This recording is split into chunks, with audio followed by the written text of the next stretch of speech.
get my um, show. I wanna disable. Uh, right. There we go. Okay, now. Okay. So thank you, Anita, for putting this together. And I'm just gonna go through what I'd look at as like kind of an overview of USDA programs with Farm Service Agency and NRCS. And if you have any issues hearing or anything, please say something or text me, I guess, Anita, as well.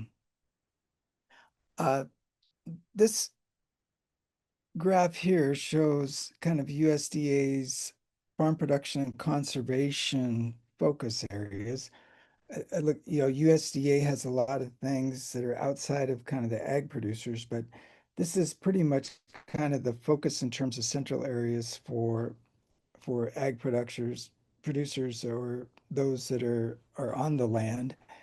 And because we have nutrition programs that is the largest component of USDA, but the FPAC, the Farm Production and Conservation Undersecretary, serves for the Risk Management Agency, Farm Service Agency, NRCS, and the Farm Production and Conservation Business Center. This is kind of interesting here, but the FPAC Business Center has some things with regards to the geospatial services that USDA does, grants and contracts, the Freedom of Information Act, and crop insurance. So today we're going to focus mainly here on FSA and NRCS on things that are available. First, just to make sure everybody knows where, uh, there's, you know, ability to connect in every county.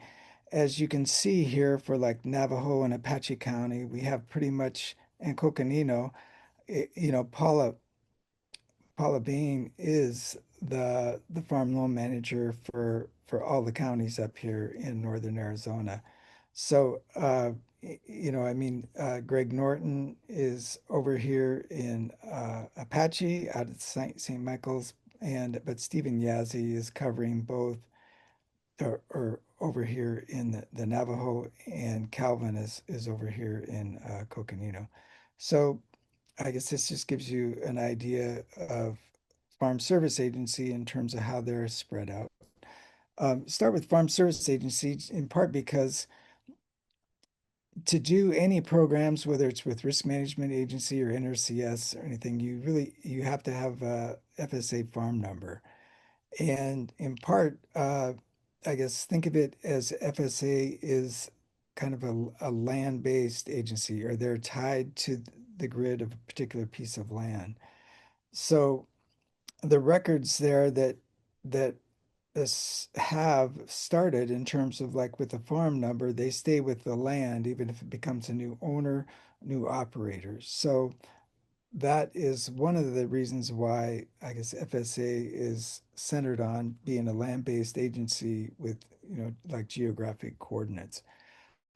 This just gives an example here, though, of like an urban farm where the individual has combined a lot of different farms around in order to make it a viable ag farm for ag tax status in particular. That's a huge issue, especially if you're in next to a city or kind of in the rural transition there. Uh, so having the ability to get the ag land tax status is important there, but also in terms of thinking about it, he just has one farm number for himself, but he also has multiple farm numbers from what around make up his unit that he's farming for. Another thing to think about it as well, how it can be configured, is that you just have one farm, but you have many tracts of land. Okay, so this is just an example of a farm that just has of one of the tracts that's associated with the farm here. This is 160 acres here. Um, but other tracts are associated with this farm number here. So when you think of, why have a farm number? Well, as I said, it allows you to apply for everything from FSA farm loans, crop insurance, disaster assistance. And what's been popular among small growers is the EQIP initiative for high tunnels, the cost share on that, and we'll go over that. There's other things, of course, being about in their system, being on their mailing list, to hear about everything. Also, just being able to be counted in the ag census, and also having a vote in terms of who's on that FSA committee, since they're oftentimes making decisions with how limited funds are allocated. So the basic info you need for a farm's number with FSA, your tax ID, if you're LLC, you would have your EIN, Social Security number just for an individual. You want to have the property deed if you're the owner. If you do not own the land, then you want to have the lease agreement associated with that land. And the other thing is if you're like representing like a LLC or something, you probably need to have some proof that you have signatory authority on file there with Farm Service Agency or bring that in. This just shows the form that is filled out to obtain a farm number 802047 and just goes over the customer information that would be filled in here to establish a farm number. There's instructions that go with this as well. And also, a lot of these forms and things are online now. If you go to farmers.gov, there's some common forms here. Uh, Here, one of the first things, the consumer data worksheet here, uh, which comes up with that form 82047 and the instructions. And there's other information here in regards to the farm operating plan, the member information that you'd have, and those would come later after getting your farm number. As I mentioned, there's getting to be a lot of forms online. This is kind of the eDoc forms here. On the left here are some FSA e-forms. There's currently like 397 forms up there. So that just shows you how many forms that are available in Farm Service Agency. And, in part, some of that's due to the forms associated with the loan and whatnot.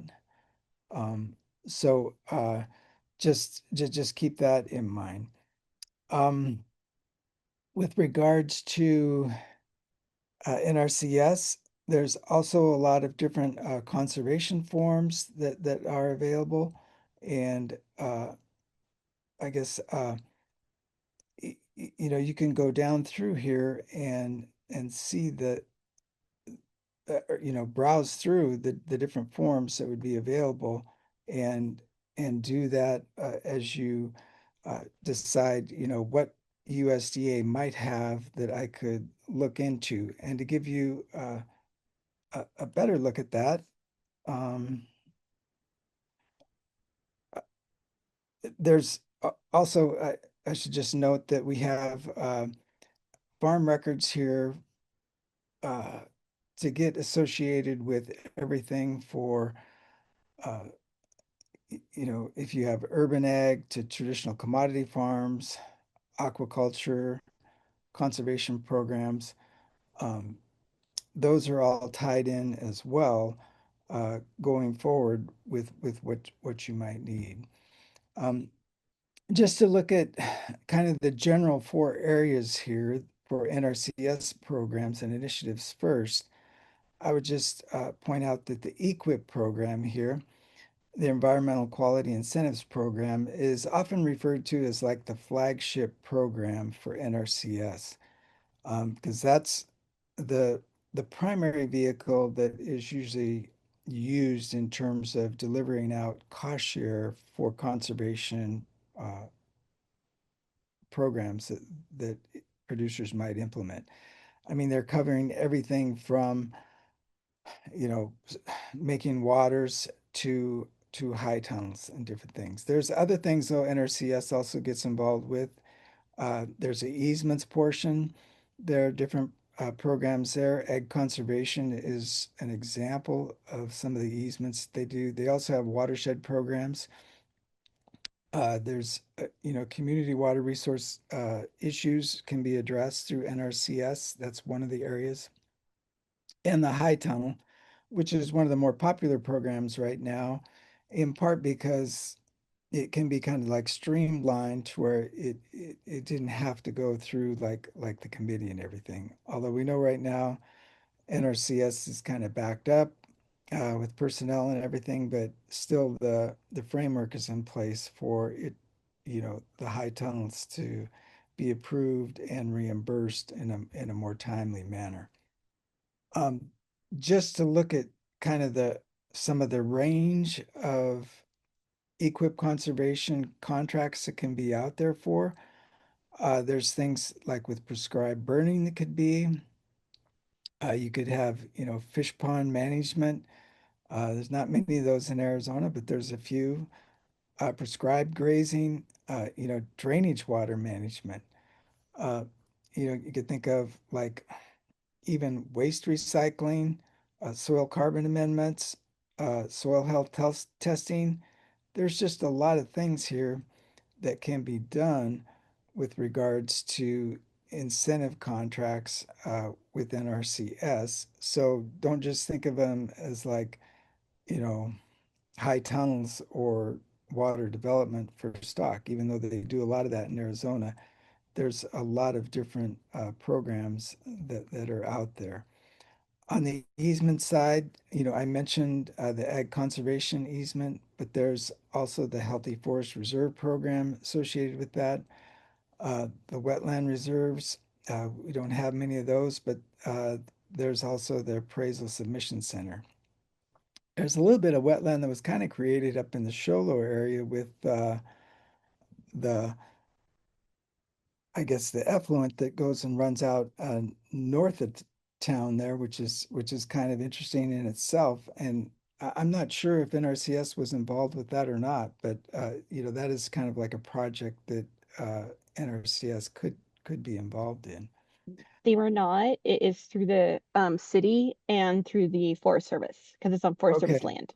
okay, But we use it when we're talking to NRCS because they burn the cattails. And so a lot of producers want to know how to do that. So NRCS does do educational components around that. right. But yeah, that's a good example though, where I think NRCS could have been involved in that with the city and everything as well, but probably weren't. Okay.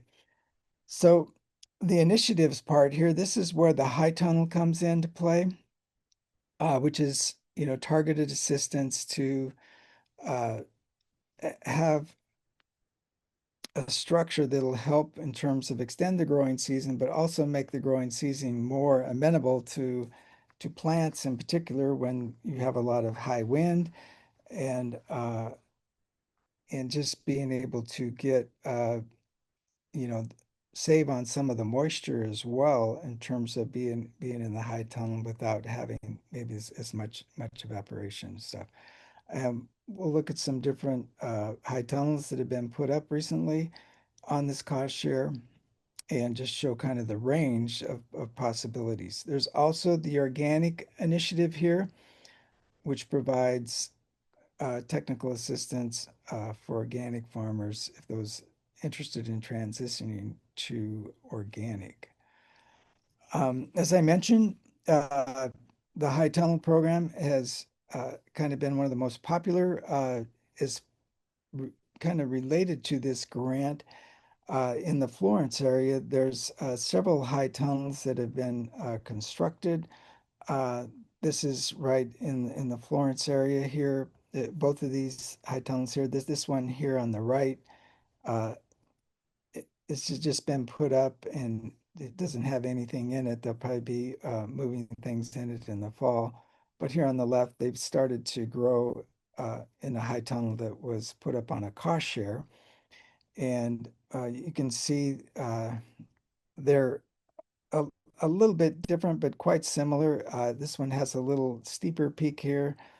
This one on the right is a lot bigger and will accommodate a lot more production. So, uh, I mean, the thing is to keep in mind, it is a cost reimbursement. So, and they do try to come up with some funds on these here they did up front if they can, but for the most part, that's not something you can necessarily count on. This is another example of a high tunnel in the Phoenix area that was put up with equip cost share. And what's nice about this one is just how automated it is. First, it has double layer plastic up here to help in terms of with the cold and heat. It provides a little bit more insulation moderation. The other thing is it has electricity here as well. So these motors here are on a thermostat, so they will come up and go down, just even as you're just like walking through the high tunnel. Because what happens when the sun is out, even if it's like in March, it can warm up fairly quickly. So they'll move up, and then once it cools off, then they'll go down. And there's also vents here on the end as well with fans and fans here inside to help, move the airflow and make the temperature more uniform throughout. So this kind of shows the more automated extreme, I guess. But one thing to keep in mind is that if you're venting these by hand to where you have, if you have to bring up the sides here, that gets to be very time consuming. So that's one of the reasons they have these kind of directed in the wind flow for the wind to go through. But if you have a very long tunnel, it's going to get pretty hot in the middle, even if you have it open on both ends, if the airflow is not very good there. So that's something to keep in mind. This is an example here, just showing of like a center pivot example on how equip can work in terms of for purchasing the equipment there. And I know this is older here. This is 2019 costs here, but I can't seem to find the more later numbers here. It's on their website, like it's been taken down. But uh, this just shows how initially up front they were getting like 800 and some dollars an acre for this center pivot system.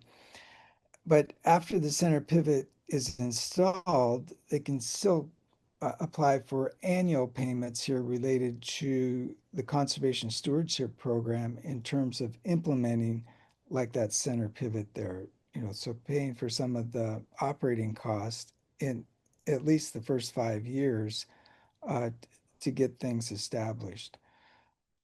So that's just one thing to keep in mind with equip, that it's not necessarily just an initial lump sum payment, but it can also be structured so that it can be paid out over the years of implementing a practice for like up to 5 years. Okay. So now we'll switch a little bit to some of the FSA loan programs. Uh, you know, uh, NRCS is not going to provide funds, for operating capital or even buying land.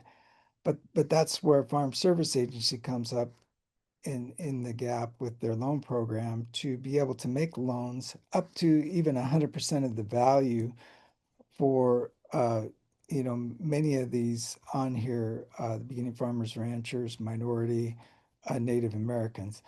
And there's different aspects to these, and I'm just going to touch on some of the basics with regards to having a FSA loan like this.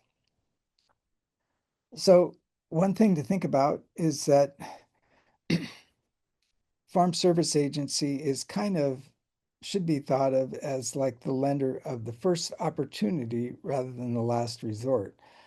And we say that because the the government and USDA is not in the business of trying to compete with the private sector. So if you have a business plan that looks good enough, and you can actually get a loan from a private bank, that's you wouldn't qualify for getting a loan from FSA.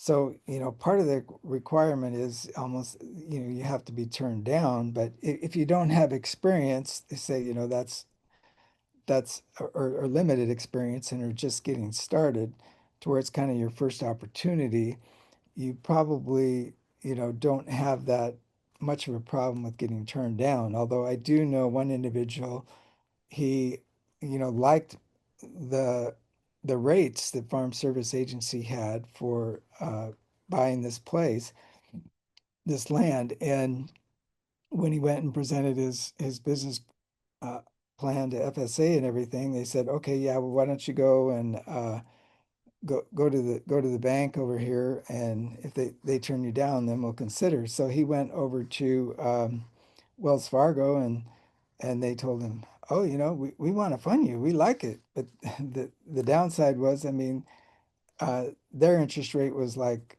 5% more than what it was with what he could have gotten from a Farm Service Agency loan on one of their entry level loans. So I guess that's just shows you don't want to get caught in the ground, I guess, where you look so good that you can get financing because you're probably going to have a higher rate than what you would get from USDA.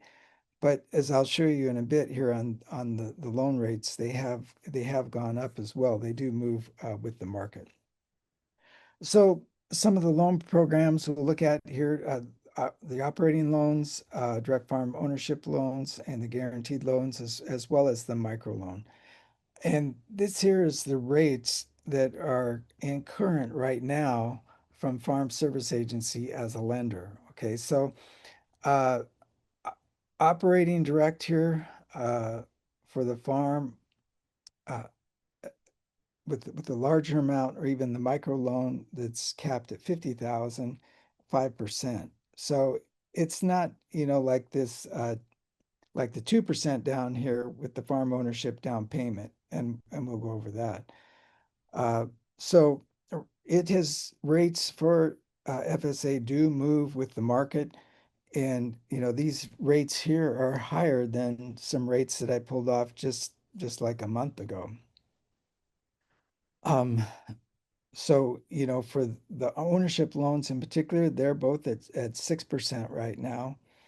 If you had emergency loan on the actual loss, that would be upwards of 3.75% right now. So the down payment program, that 2%, what is some of the catches behind that in terms of why, maybe not everybody's able to jump through those hoops and do that, but uh, it is a 20-year loan. But I guess one of the key things to think about is that the down payment can exceed 45% here of the purchase or the appraised price of the land, or a maximum here of essentially 300,000. So the total here is 667. So the 45%, the loan amount here could not be more than that 300,000. I mean, that's still a lot of money, but the key is you as an applicant need to have 5% of the cash down there, and then the rest has to be financed through like a private entity. And they say it's possible, so like if a commercial lender carries the rest, Farm Service Agency, it's possible though for them to guarantee the balance with that lender up to 95% if it's a commercial lender. So, uh, you know, word of caution that not everything and everyone is going to work through this, but if you have something that you're think you might qualify for, there is, I'll go over a little bit later, loan application app to try and help you decide, what things you could qualify or not on the different kinds of loans. But this is by far the most attractive rate right now of everything that USDA has available for loans. Okay, is another venue that's possible with the contract guarantee, and it's designed to pay the interest to those that own the land and want to sell to somebody younger, that if they're retiring or whatever, they want to sell out, transition out. So what this does is this allows the seller here to be able to get the equivalent here of 3 annual payments plus taxes and insurance if you default on it, or get 90% of the outstanding principal balance under the land contract if you're unable to make the payments. Okay, so the thing as well, with the appraisal and everything as well, that's required like on all of them. And of course, it has a limit here of $500,000. And the interest rate that's being paid to the seller cannot exceed the ownership loan rate plus 3%. So the farm ownership loan rate now is 6%. So add that 3%. So 9% would be the maximum that the seller could charge there. And of course, the guarantee period is only for the first 10 years maximum. So if there's any default after that, USDA doesn't get involved. Okay, so which is kind of typical with just mortgage insurance in the sense that it's the first years where it really has the value. But like Anita mentioned, getting started here with the micro loan is a good venue in the sense you can have both operating as well as farm ownership loans with a micro loan, but they have that $50,000 maximum. And what they're going to be looking for here, and there's even a lot of forms here for the micro loans, but it's less than the other loans. So to try to make it more manageable. But they're going to be looking for, some farm experience. Uh, I mean, 3 years preferred. Some other things can be substituted. Uh, Small business experience helps. And they also want you working with a mentor, at least during the first production cycle for sure. And when we think of the experiences that can be substituted for those 3 years of farm experience out of the last 10 years, it could be military leadership, uh, management kind of uh, position that you had substitute there. It could even be just successfully repaying a youth loan with FSA. Or it could be 16 semester hours of an ag-related course, which could even include like beginning farmer instruction if we've had given out certificates for this to some individuals because they've had over 16 hours. And this is an example where Tyler Singleton here, he actually went through and got like a certificate with over 16 hours. And he went and got a micro loan. And this shows his operation that he has here, and he's able to get set up here. This just shows what he's selling at the farmer's market there, utilizing Square there as his point of sale system. And, you know, the microloans are also intended to try to help accommodate veterans and the small and the beginning farmers there. So this just shows it can be done. Some of the things Tyler indicates that he went through in terms of getting his, basically, it took him about 4 months here to get through in terms of kind of the simple process that he had there. Um, by the time he did the contacts, submitting the application, and providing things in. So even with the microloan, it wasn't real quick turnaround at that. Um, Also, like I said, on his experience, he was using the beginning farmer certificate as well as a mentor, and he had established as well that he wasn't able to get funding elsewhere. Um, a checklist here in terms of going through with your microloan. Think about the application here. Also, they'll want a description of your training and experience there, FSA 2330.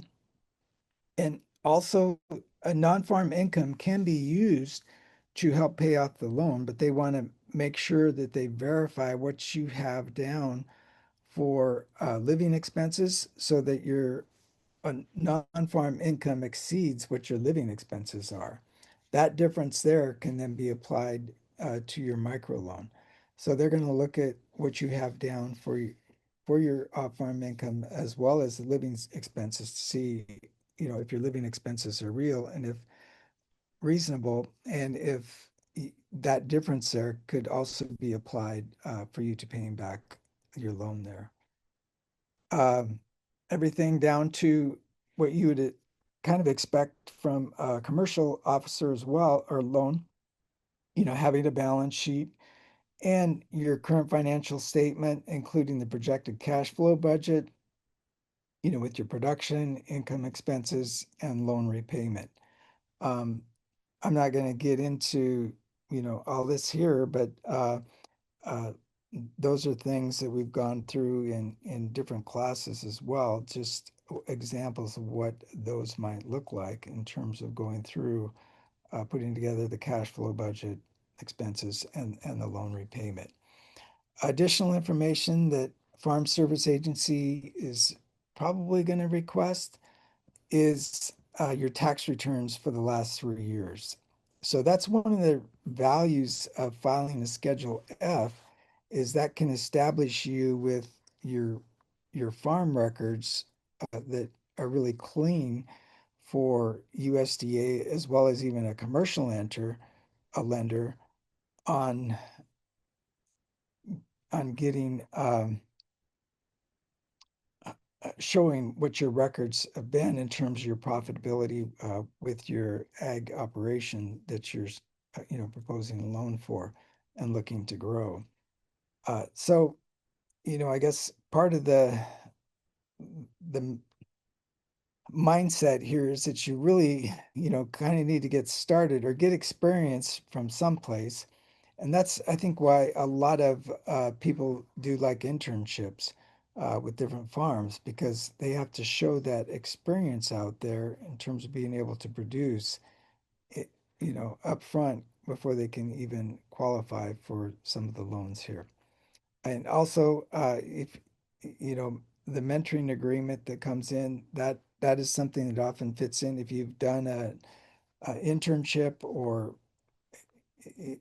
where you've been working for another grower, then that also leads into also oftentimes a mentoring agreement there with that other producer in the area. Some other tips from FSA that they would put out there, especially for Arizona, in terms of what they see